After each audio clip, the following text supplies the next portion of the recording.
This screencast covers some basics of editing video using Windows Movie Maker, which is the most common Windows tool for editing video. There are other options like VideoPad. On the Learning Call Guide, you'll see links to some tutorials along with some basic screenshots of Windows Movie Maker features. Windows Movie Maker is free. It does not necessarily come installed, so you might need to download it, and here is the link. And you can download it here. When you open that program, it'll ask you to install all of Windows Essentials or choose the programs you want to install. I prefer to choose the programs because I don't really want any of this other stuff. It will ask you, I've already installed this, but it will ask you Photo Gallery and Movie Maker.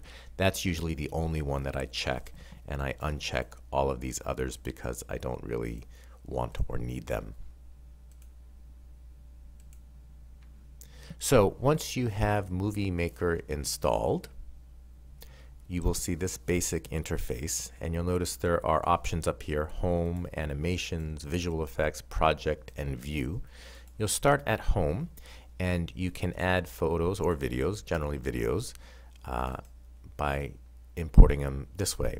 You can zoom in or out depending how much you want to see, and this will shorten or lengthen the view of the video. Some of the basic features that you'll be using: if you want to add a title to your video, you can type your title here, and you can set some basic features like how long you want the title slide to last, background color, and things like that. And then you can see how it's going to look. You will also have the option to add captions. If you want to add subtitles, you can do it here. And credits would be what you add at the end of the video. If you want to cut parts of it, let's say you want to cut out this segment, there are several ways to do it. You would go to the Edit window and click at the portion you want to cut, and you can split it there, and notice that this break is created, and so you can play to the part that you want to cut.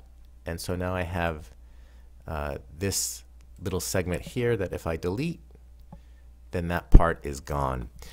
Trim tool works similarly, where you select the part that you want to trim and cut that part out. So split, trim, set start point, and end point are all different ways to cut out portions of a video.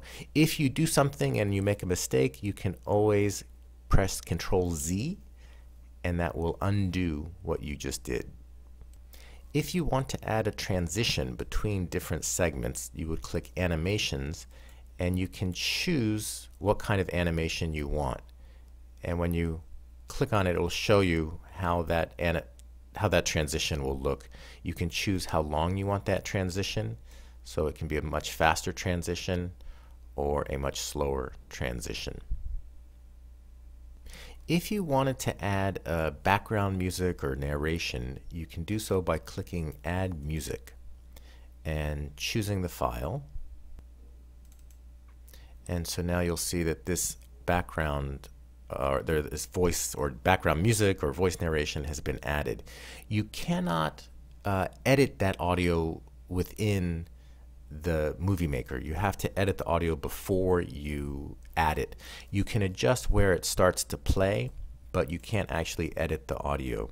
What you can do is adjust how much volume is given to the background audio and how much is given to the audio that was part of the video. And you do that by clicking the Edit tab and Video Volume, and you can control how much of the video, the audio that was part of the video gets played. You can also go to the Project tab and change the mix. So if you want more volume from the video audio, you would go here.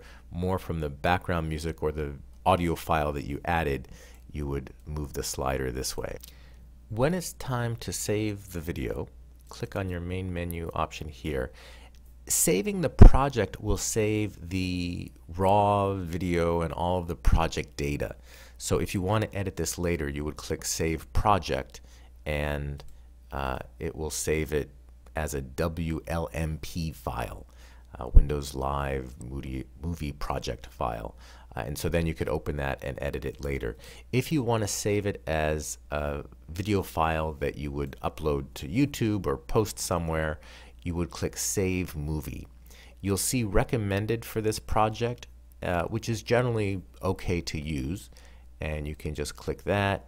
And notice you'll have the option of saving it as an MP4 or a WMV. I prefer MP4s, but either's usually okay. And then you would just click Save. And depending on the size of the video, might take a little while to save or export. If you want to adjust the quality of the video that gets saved, when you click Save Movie, you can go down to the bottom and create a custom setting. And you can see I have a bunch of different custom settings already created. And what this lets you do is choose the video size and also adjust the audio format and things like that. But generally, I think saving it as the recommended settings should suffice. You do have the option of publishing it directly to YouTube or other sites online, but generally I save the movie first and then upload it from there. So that is a basic overview to Windows Movie Maker. I encourage you to try it, click around, and get back to me with questions.